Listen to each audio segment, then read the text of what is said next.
بسم اللہ الرحمن الرحیم۔ نام کتاب داستان ظہور۔ ایک سخت جنگ کا سامنا۔ سفیانی بہت مغرور ہو گیا ہے کیونکہ اس کے سپاہیوں کی تعداد امام کے لشکر سے 2 گنا زیادہ ہے۔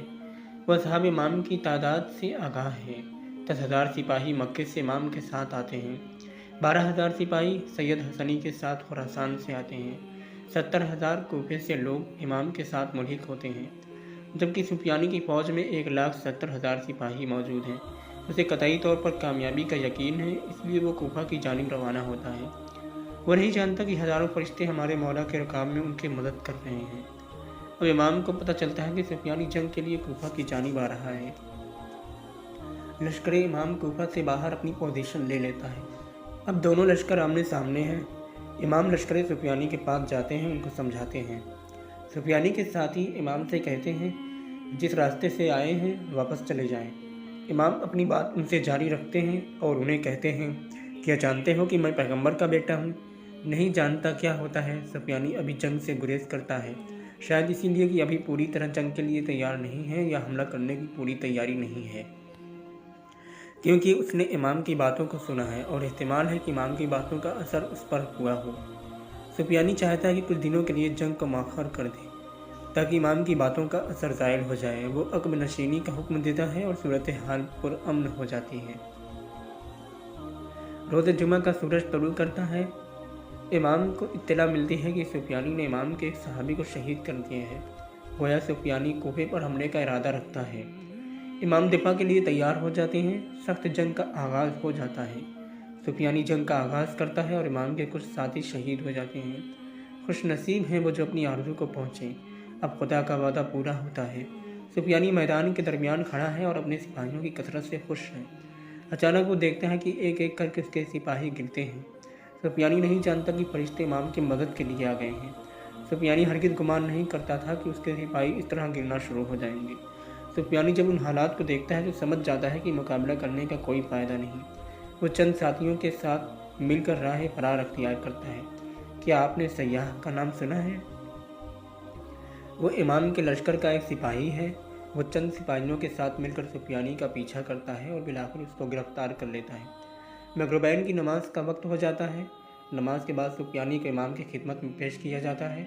سفیانی امام کو مخاطب کر کے کہتا ہے مجھے مہلت دیں۔ امام اپنے اصحاب کی طرف دیکھتے ہیں، فرماتے ہیں آپ کی رائے اس کے بارے میں کیا ہے؟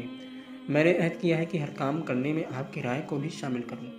اصحاب امام مشورہ کرتے ہیں اور بالآخر فیصلہ کرتے ہیں کہ سفیانی کو سزا دی جائے۔ اس نے بہت سے شیعہ لوگوں کو بے رحمانہ انداز میں قتل کیا ہے، پیمان شکنی بھی کی ہے۔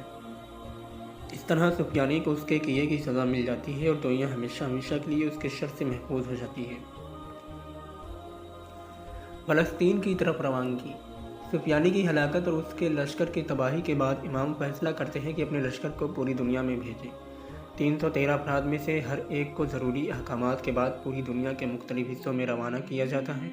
امام فرماتے ہیں کہ جہاں بھی جائیں اور ان کے لیے کوئی نیا مسئلہ درپیش ہو کہ جس کا حل انہیں معلوم نہ ہو تو اپنی ہتھیلی پر نگاہ کریں، اس طرح انہیں اس کا جواب مل جائے گا۔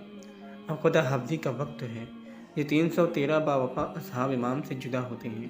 یہاں پر امام ہر ایک کو اپنے پاس بلاتے ہیں اور اپنے ہاتھ کو ان کے سینے پر پھیرتے ہیں۔ کیا اس کام کی علت وجہ جانتے ہیں؟